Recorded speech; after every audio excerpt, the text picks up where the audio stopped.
Bom, graças a Deus, a nossa disciplina é eclesiologia, como vocês podem ver ali no quadro. Também não é uma palavra da língua portuguesa ou de origem na língua portuguesa. Ali você tem o latim, tá bem? Você tem o latim e o latim ele vem pelo grego. Então, primeiro o grego e depois o latim. Então, e no português a gente fala, ou aportuguesamos a palavra eclésia ou eclesia. Depende de alguns pronunciam eclésia e outros eclesia. E aportuguesamos essa palavra para a igreja, quer dizer, fala da língua portuguesa, é tratado como igreja. No livro aqui existe uma introdução, e nessa introdução existe uma metáfora para a igreja. A igreja tem que ser entendida primeiramente dentro de uma terminologia bíblica, isto é, o que a Bíblia fala da igreja? O que é a igreja para a Bíblia? O que a Bíblia chama de igreja? Se você for para as páginas do Antigo Testamento, você não vai encontrar essa palavra, porque o Antigo Testamento foi escrito em hebraico. Você não vai encontrar. Você vai encontrar lá no hebraico uma palavra que é o kahal. Tá bem? Vou escrever aqui de azul, aí os irmãos vão ver. No Antigo Testamento, kahal. O que é o kahal? É uma congregação. Congregação. Novo Testamento não usa a palavra kahal. Você tem que entender que Jesus ele é de cultura judaica, seus pais judeus, poderia ter utilizado o grego kahal, o hebraico kahal, que era muito comum, ou ele poderia ter usado sinagoga, que aí vem pelos gregos também. Então, a sinagoga é uma casa onde se ensina a palavra de Deus, tá bem? É um lugar onde se trabalha a palavra de Deus. Mas Cristo não quis chamar a igreja dele nem de carral, que significa congregação, e também não quis chamar a igreja dele de sinagoga, uma casa de estudos. Não quis. Isso é muito importante para nós que precisamos entender o que é a igreja. Será que Cristo não sabia a diferença entre igreja, congregação e sinagoga? Sabia. Ele não era de cultura judaica? Era. Por que ele não manteve a palavra carral ou sinagoga? É justamente para fazer o corte, tá? Fazer o corte, fazer mesmo a ruptura. Pai do Senhor. Qual que é o nome do irmão? Fábio? Isso. Prontinho, presente, Fábio. Gostei da história. E se Jesus, aí começa peso pesado, se o próprio Jesus não quis que a igreja dele tivesse a característica de congregação e não quis que a igreja dele tivesse a característica de sinagoga, nós também não podemos, de forma nenhuma, descaracterizar a igreja e transformá-la nem em sinagoga e nem em congregação. Isso é semântica, tá bem? Semântica. Não sei qual que seja a formação dos irmãos aqui, mas a semântica quer dizer aquilo que deu origem ao conceito. Isso é a semântica. Conceito igreja tem uma origem. O Cristo estava muito consciente quando ele falou: vai se chamar igreja, não vai se chamar sinagoga, não quero, e não vai se chamar congregação, não quero. Agora, é um fenômeno, a igreja também, eu já vou explicar o sentido ali mais para frente, é um fenômeno na igreja em que muitas metáforas são utilizadas para poder falar da igreja, muitas metáforas. E quando é que a gente usa uma metáfora? Quando nós temos um fenômeno, deixa eu usar aqui a canetinha verde, se pegar, quando a gente tem um fenômeno metafísico e a gente quer trazer para o mundo físico. A igreja é um fenômeno metafísico, quer dizer, ela não é algo que acontece assim, no aqui e no agora. Ela é muito mais, a igreja é muito mais. Ela não cabe num linguajar do dia a dia somente. Ela precisa de muitas e muitas e muitas metáforas para que eu possa, assim, comparando uma coisa com outra, dizer, é isso. Então, uma das metáforas mais fortes para a igreja é corpo. Ela é o corpo de Cristo. Isso é muita coisa. Isso é muita coisa por causa que Cristo é o Senhor dos céus e da terra. Antes de descer ao mundo não tinha um corpo humano, ele não tinha um corpo de carne e osso. Desce ao mundo, o Verbo se fez carne, mas agora ele subiu aos céus. Subiu aos céus, mas o corpo dele continua na terra, mas não só na terra, nos céus também. O apóstolo Paulo, por exemplo, ele era um eclesiólogo.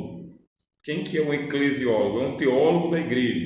O eclesiólogo é esse. É a pessoa que entende a igreja, defende a igreja e representa a igreja. Isso é um eclesiólogo. Vou fazer um curso de especialização em eclesiologia. Existe? Existe. No catolicismo, para vocês terem ideia, o catolicismo fala de direito canônico. Direito canônico. Esse direito canônico é justamente porque a igreja, dentro do catolicismo, é o reino de Deus. Para nós não. Para nós evangélicos, a igreja não é o reino de Deus. Nós temos outra fórmula eclesiológica. Para nós, o reino de Deus ele é ainda maior do que a igreja. Maior. O reino de Deus compõe ou compreende os céus dos céus, a terra, a turma do Antigo Testamento e a turma do Novo Testamento, e coisas que vão acontecer ainda que não estão nem escritas para a gente saber o que é. O reino de Deus é a totalidade da criação de Deus. Totalidade, tudo é reino de Deus. E a igreja, para nós, a igreja ela faz parte do reino de Deus, ela está dentro do reino de Deus. Ela é uma agência, inclusive, do reino de Deus. Ela pode chegar a ser a anfitriã de quem está entrando para o reino de Deus, mas ela não é o reino de Deus, ela não é a totalidade. Só que os católicos eles têm um conceito tão agigantado da igreja, tão supremo da igreja, eles valorizam tanto a igreja, que eles dizem, a igreja é o reino de Deus. A igreja é. Aí estão os católicos. Você acha questão material? Não, tudo. Isso é teologia católica. Onde que começou isso aí? Começou com os pais da igreja. Então, os chamados pais da igreja, eles pegaram a eclesiologia e levantaram e colocaram a eclesiologia acima da soterologia. Soterologia é a doutrina da salvação. E a gente realmente tem algumas doutrinas que estão acima e outras que nem tanto. Elas são um pouco abaixo. Eu já falei isso para vocês aqui também, né? Vocês lembram, né? Para nós, a cristologia está acima de todas as doutrinas. O que você compreender de Cristo vai determinar o que você compreende do resto. Quanto maior for sua cristologia, maior é a sua teologia. E quanto mais baixa for a sua cristologia, mais baixas são as outras doutrinas também. Cristologia é o máximo. Por isso que a gente fala que é um só Senhor, uma só fé, um só batismo, um só Cristo.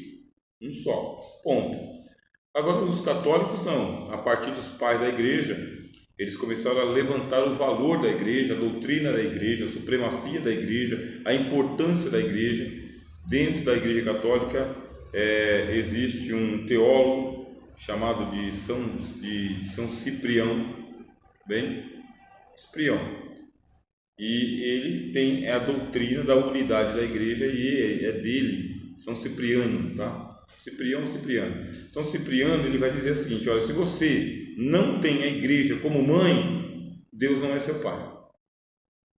E ele vai dizer, não existe salvação fora da igreja. Não tem. A igreja é salva. Fórmula católica. Eclesiologia católica é assim. A igreja é salva. Se você não está ligado à igreja e à unidade com o bispo, você não está salvo. E como que a igreja é salva? Ela tem os sacramentos.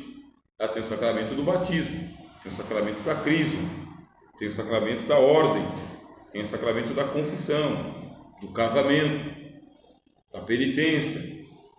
Então a igreja tem os 7 sacramentos para salvar você, até a extrema unção. A igreja tem os mistérios da missa, do terço. A igreja é a totalidade do reino de Deus. Aí chegaram os reformadores e falaram, não, exagerou, nada disso. Traz de volta, vamos para a Bíblia e vamos ver o que a Bíblia fala sobre a igreja. Pode parar esse negócio aí, está muito exagerado. Aí teve guerras e brigas para que acontecesse a reforma protestante. Por isso, a nossa fórmula eclesiológica não é católica, romana, não é. Nossa fórmula eclesiológica ela é evangélica, tá? Evangélica e evangélica pentecostal. Porque dentro do movimento evangélico tem várias eclesiologias ainda, vários jeitos de se enxergar a igreja. E a gente está na introdução. Uma das metáforas que é utilizada por Paulo é que a igreja é o corpo de Jesus. É muita coisa. Se ela não é a totalidade do reino de Deus, ela é muito mais do que uma denominação. É isso que a gente procura falar aqui nesse livro, tá bem? Escrito em 2017. Igreja, denominação e ministério. Igreja é muito mais do que ministério. Igreja é muito mais do que denominação. Ela é o corpo de Cristo, quer dizer que ela não é pouca coisa, viu? Não é pouca coisa não, a igreja é muita coisa. Comparar a igreja com o corpo de Jesus é muita coisa.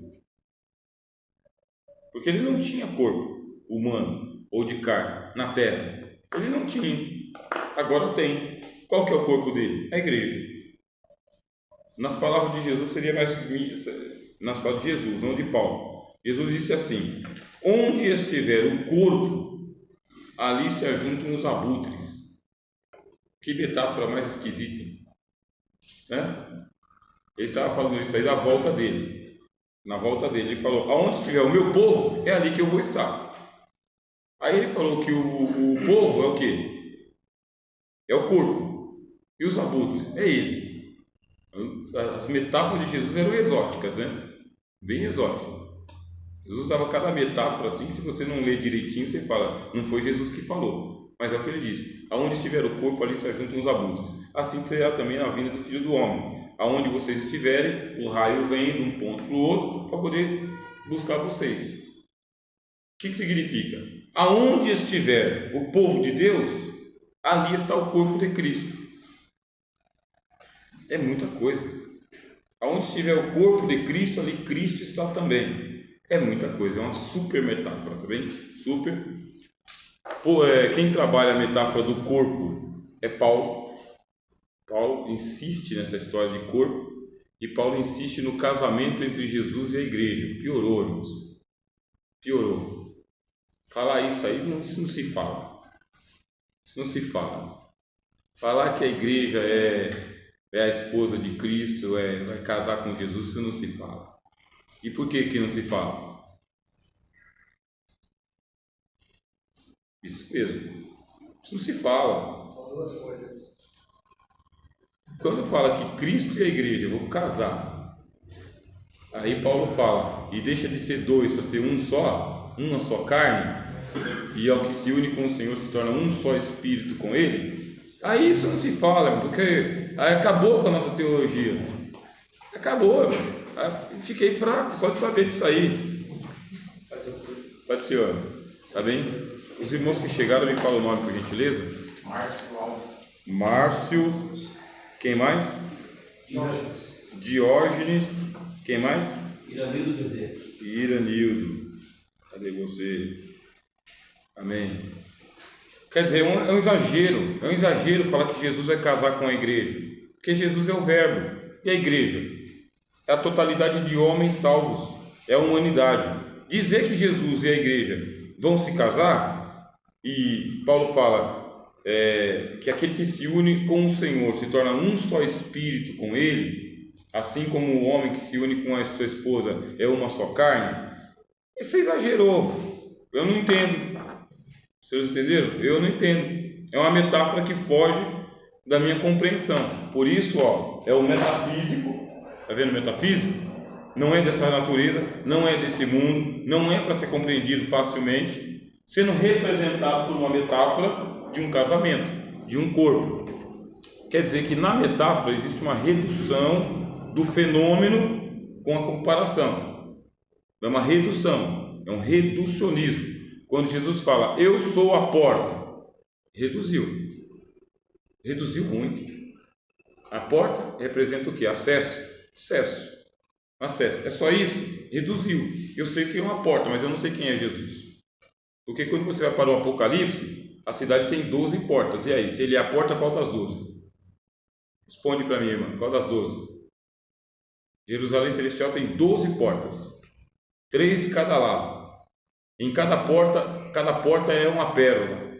Em cada pérola tem o nome de uma das tribos de Israel. E um anjo na porta. Jesus diz que ele que é a porta. Qual das 12? Chato, né? Qual das 12, irmão? Não quer arriscar? Qual das 12, meu irmão? Nenhuma. Quê? Nenhuma. Qual das 12? Qual? Eu penso que a forma que Jesus falou, pastor, é a porta referente à salvação. É chegar lá. Eu penso, né, que é essa porta, e não nenhuma das 12 portas lá do Apocalipse. É assim que eu penso. Jerusalém. Mas como estamos aqui para aprender, Vamos aprender. Metáfora é isso mesmo. Metáfora é um reducionismo, é uma metafísica, está para além do vocabulário. E o senhor está louco para responder. Qual das 12? Eu? Tô vendo. Todas. Todas é a resposta. Jesus é cada uma das 12 portas. Jesus é as 12 portas, Jesus são as 12 pérolas, Jesus está nos 12 fundamentos da cidade, Jesus está nos 12 nomes que estão ali em cima das portas, e Jesus está sendo representado pelos 12 anjos que estão nas 12 portas da Jerusalém. E ainda está naquela porta do capítulo 4, quando ele fala, sobe para cá, do Apocalipse. Quer dizer que nós temos um vocabulário muito limitado, e esse vocabulário limitado, ele é mais limitado ainda por uma metáfora, mas já dá para começar a pensar, quando ele fala, eu sou a porta das ovelhas. Por quê? Porque lá em Jerusalém, quando você vai chegando no templo, tinha a porta chamada Porta do Gado, Porta das Ovelhas. É onde ficava o gado, por onde entrava o gado para ir para o templo de Jerusalém. Aí ele se compara com essa porta, a Porta das Ovelhas. Mas tem 12. Então vocês viram então que a gente está falando de igreja e já está falando de Jesus. E por quê? Porque Paulo falou que a igreja é corpo de Cristo, é muita coisa.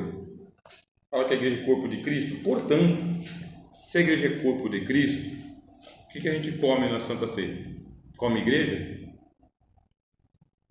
O que a gente come na Santa Ceia? Simbolização do corpo. E esse corpo todo simboliza quem? Cristo ou a igreja? Cristo. Você se alimenta de Cristo. Mas quem se une com Cristo é o quê? Quem se une com Cristo é o quê? Você vê? Ao mesmo tempo que você está ingerindo o corpo de Cristo, é a igreja que come partes do seu corpo. Partes. É a unidade do corpo, a unidade do pão. É um só pão para a igreja toda, é um só corpo para a igreja toda. Isso aí chama-se união mística entre Jesus e a igreja. Tem que falar sobre isso? Tem, por causa que na eclesiologia a gente estuda sobre a ordenança da ceia, com pão e vinho. A gente vai chegar nas ordenanças. Estamos só adiantando um pouco. Isso que eu falei para vocês está aqui também no livro. A igreja é o corpo de Cristo, a habitação de Deus por intermédio do Espírito Santo. Também é muita coisa. E quem diz isso é o apóstolo Paulo. É a igreja do Deus vivo. Igreja do Deus vivo. Coluna e esteio da verdade. São 3 metáforas para um fenômeno só.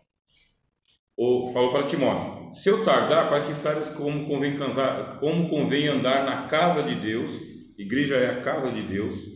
Quem é maior, Deus ou a casa? Deus é maior, mas Deus tem casa. E qual é a casa de Deus? Paulo fala: é a igreja. O senhor sozinho? A senhora sozinha? Quem é a casa de Deus? Totalidade. Então, a totalidade dos crentes do mundo inteiro, de todas as eras, em todos os andares. Tá? A metáfora também do edifício, né? O apóstolo Paulo. Vós sois lavoura de Deus e edifício de Deus. Você vê que não dá para você usar uma metáfora só. Você fica boquiaberto. E ainda diz que isso foi quem revelou isso foi o Espírito Santo. Comparando as coisas espirituais com as espirituais. Aí a Bíblia valoriza a igreja lá no topo, lá no topo. Aí eu, crente pangaré, né? Sou superior à Bíblia, sou superior ao Espírito Santo, superior aos apóstolos, e falo: que igreja, rapaz? Você é de igreja? Igreja sou eu. Você não é nem um tijolo, rapaz. que é a igreja. Quem não tem a igreja em alto conceito, começa a minimizar a igreja, está fora da igreja. Porque quem está dentro da igreja, não fala da igreja desse jeito. Não fala. Eu sei defender a minha denominação, eu sei a diferença, defendo a minha denominação, sei que dentro da minha denominação existem ministérios e sei que o meu ministério Belém está dentro da igreja, que a igreja ela é maior do que o ministério de Belém e que a minha denominação Assembleia de Deus ela é menor do que a igreja é maior. Nós somos uma célula nesse corpo, um departamento nesse corpo. A igreja é muito mais. Então, quando você perceber que algum crente começa a minimizar a importância da igreja, fala para ele vir para a FAESP. Pode mandar vir para a FAESP, que ele está com defeito de fabricação, está andando com gente ruim. Vai ser o assunto agora da escola bíblica do domingo. Né? O amor de Paulo, né? Tessalônica. Isso, o amor de Paulo pela igreja. Quer dizer, pode mandar vir. Fala assim, irmão, vai lá estudar lá na FAESP lá. Passa um mês estudando 3 aulinhas lá. Se você continuar pensando assim, boa sorte. Não. Se você não consegue amar a igreja de Deus, que é a igreja de Deus, casa do Deus vivo, coluna e estirante, que sabe o que é? Aí é a barraca, né? A barraca que tem que ser amarrada com estirante, né? Esteio, tem que ser estendida. Esteio da verdade. Ponte espalhada. Oi? Ponte espalhada. Igual aqueles isto. A igreja é isso, a igreja sustenta a verdade. Deus depositou a verdade dele na mão da sua igreja, no corpo da igreja, e mora nela. Quer dizer, até Deus mora na igreja, mas o cara diz que não precisa. Não precisa não, porque está todo mundo corrompido, só quer saber de dinheiro, né? Está um escândalo só, tem ninguém salvo lá dentro, é só hipocrisia, e começa a malhar o trigo no lagar. Mas não é nenhum Gideão para poder fazer isso aí. Começou a falar mal da igreja, meu irmão, você já logo percebe que está com má intenção. Está com má intenção. Não, eu sirvo a Cristo, mas a igreja não presta. Aí você pega o Apocalipse e fala, tem 7 igrejas lá, 5 está ruim das pernas, mas ele está no meio. Não é? 5 está ruim das pernas, mas ele está no meio. Quer dizer, o Cristo não abre mão da igreja, o Pai não abre mão da igreja e o Espírito Santo. O Espírito Santo, ele foi enviado para glorificar Cristo e estar conosco. Onde? Na igreja. Na igreja. Precisa levantar a sua eclesiologia também. Tem que levantar, tem que amar a igreja e valorizar a sua denominação e exercer o seu ministério. Exercer. Porque na metáfora do corpo não tem célula morta. Na metáfora do corpo, todas as células compõem o tecido do corpo e recebe nutrientes e nutritivos para que fique vivo no corpo. Então vamos lá continuar? Bom, quando os irmãos quiserem falar, pode falar, tá? É só pedir a palavra, levantar a mão, fazer a interjeição e a gente vai seguir o caminho. Nós vamos parar só 8h30 para poder ali tomar água e já volta. O senhor já está lá na metáfora, né? Estou no primeiro ponto aqui, na metáfora do corpo. Agora o termo grego. Termo grego na página de número 7. Eclesiologia, doutrina da igreja, o termo, a definição do termo. Como eu antecipei aqui para os irmãos, Jesus tinha 3 alternativas. Primeiro, chamar a igreja de congregação, como os judeus faziam. O carral. Segunda alternativa, Jesus poderia chamar de sinagoga, que é uma casa de estudos. Ou então inventar outra coisa. Você está insatisfeito com aquilo que existe, você tem que inventar outra coisa. Ou então você tem que melhorar aquilo que já existe. E ao invés dele melhorar a congregação, ao invés dele melhorar a sinagoga, ele foi para os gregos. E é outro escândalo. Ele foi para os gregos. E por que ele foi para os gregos? Por que ele não deu continuidade? Porque carral é um conceito do Velho Testamento para a tenda da congregação do povo de Israel no deserto. É uma metáfora também para uma congregação, tá? Congregação. O que significa? Você agrega e você fecha as portas. Congregação são portas fechadas. Você passa uma cerca em volta, põe um muro em volta. Só pode entrar aqui o clube do Bolinha. O senhor também pode entrar. Paz do senhor. Seu Paz, irmã. O nome dos irmãos, por gentileza? Leni e Claudemir.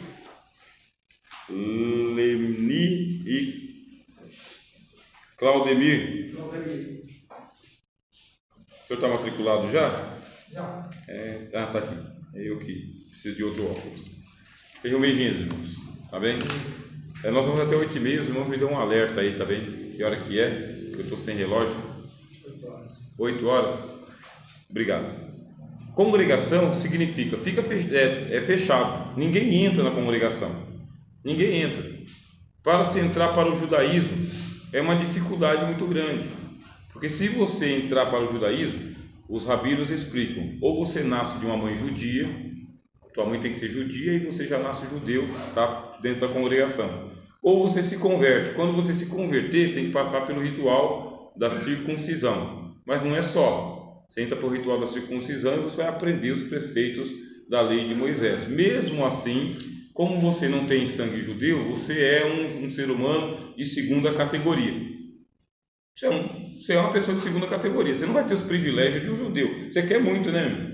Não nasceu judeu, sua mãe não é judia, aceitamos você aqui e você ainda quer ser judeu? Não. Calma lá. Você é um ser humano, vamos aqui tratar você como um estrangeiro, forasteiro, vai peregrinar entre nós, vai entrar em nossas sinagogas, mas não vai casar com a nossa judia, não. Por favor, é muito folgado. Muita coisa. Você é um goinho, você é um gentio, você pertence a outro barro. Nós não, somos povo eleito, descendentes de Abraão, temos por pai a Abraão, nosso sangue é sangue de Abraão. Então nós estamos dando para você aqui o privilégio de fazer parte da nossa congregação.